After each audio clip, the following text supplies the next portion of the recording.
Counter-Strike Global Offensive is a mass 5v5 game in which there are two sides, one side being the counter-terrorist side and one side being the terrorist side. There are multiple ways to win each round, but the first 1 to 16 rounds wins the entire game. One way to win a round would be bomb explosion. Another way to win the round would be to defuse the bomb.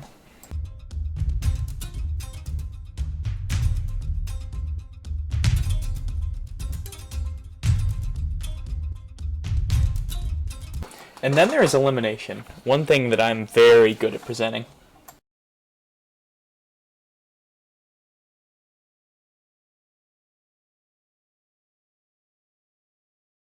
Communication is an important part of being successful in almost all multiplayer games, but this is extremely true for Counter-Strike.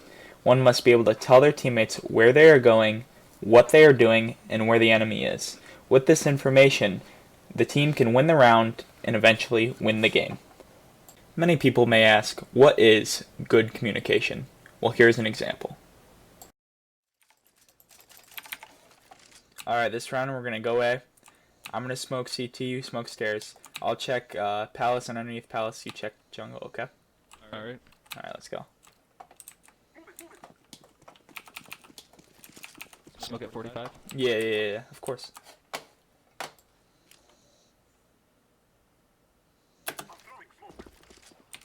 Alright, you ready? Just wait for them to pop.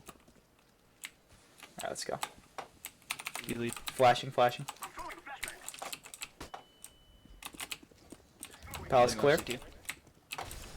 Jungle clear. Alright, I'll plant.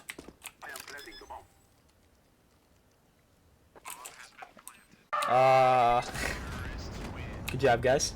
Great round. And an example of bad communication would be this. Hello? Hello. Anyone there? No. Okay, let's go to mid and to B, okay? Alright.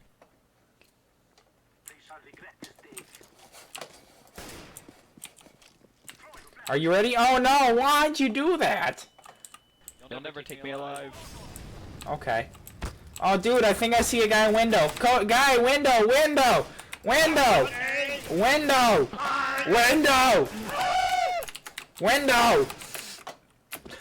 Now that we've finished with the basics, I think it is time for us to start talking about the professional scene.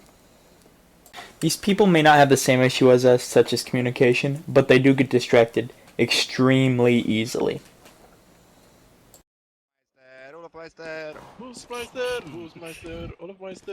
Watches you from his crowd. For this. They don't deserve for wrecked. Deserve for wrecked. It is delicious food. For $5.99 you can get yourself a double cheeseburger with the large fries and a large Coke. Go to your nearest McDonald's to use these coupons. Exit me, Boys, don't you have to pick. One diggity close. Free smoke came from Diggity. One dig. Nice. They just mollied Diggity. One close dig. We'll come diggity then. One close diggity. Or put Diggity. One diggity. A diggity smoke. Some people may say that these professionals are not down to earth, maybe just nerds, but these are some of the most inspiring people that you can ever find.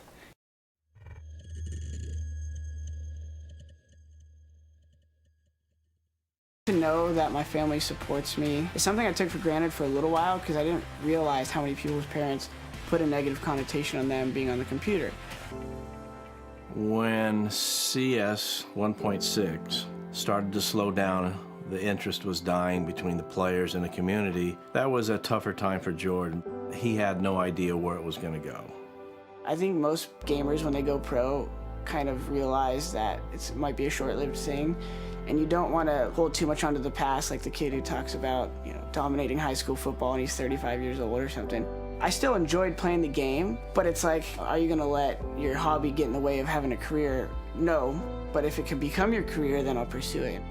He started playing and he was able to make this career out of what he loved to do, and just seeing that you're actually able to live a dream is pretty inspiring. And if you can find fulfillment, my only suggestion is give in to that for as long as it's feasible. And that's the decision I made with Counter-Strike. As long as I wasn't homeless, I was going to try to play Counter-Strike.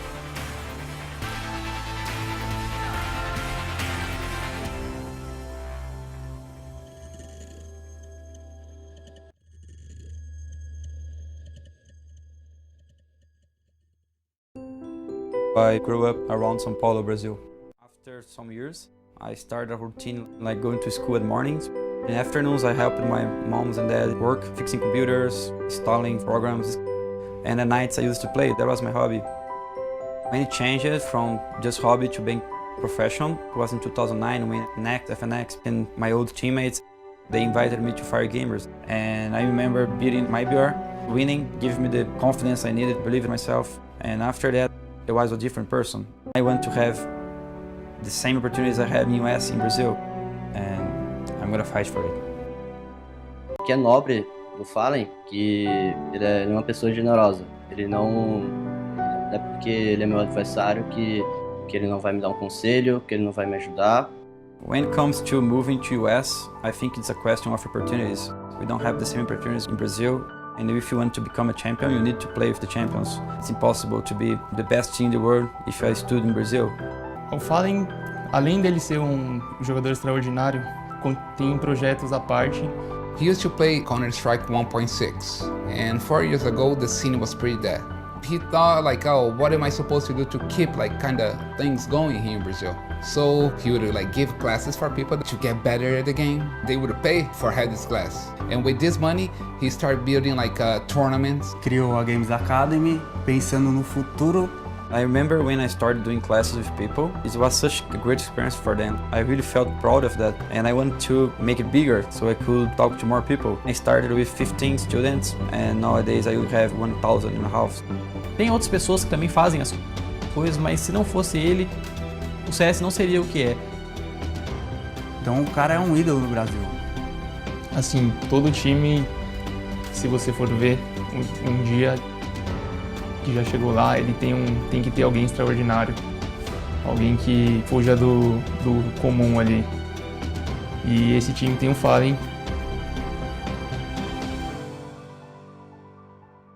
And these awe-inspiring players and many more will be heading down to Columbus, Ohio in a few weeks' time to participate in the next Counter-Strike Major. There will be 16 teams in this upcoming major. Each of them have gone through rigorous qualifiers and they're finally here. They will be competing in Columbus, Ohio for $1 million. This tournament will last for about 4 days. In these 4 days, they will go through many tests, including a group stage, a playoff stage, and finally, the grand final. And after these 4 rigorous days, there will be only one team that is crowned champion, and they can finally say that they have become a major champion. So, who's it going to be? We don't know. Come down in a couple weeks, find out for yourself. The biggest, the baddest, the hypest CSGO tournament there will be, ESL1 Cologne 2015. This is the biggest CSGO event of all.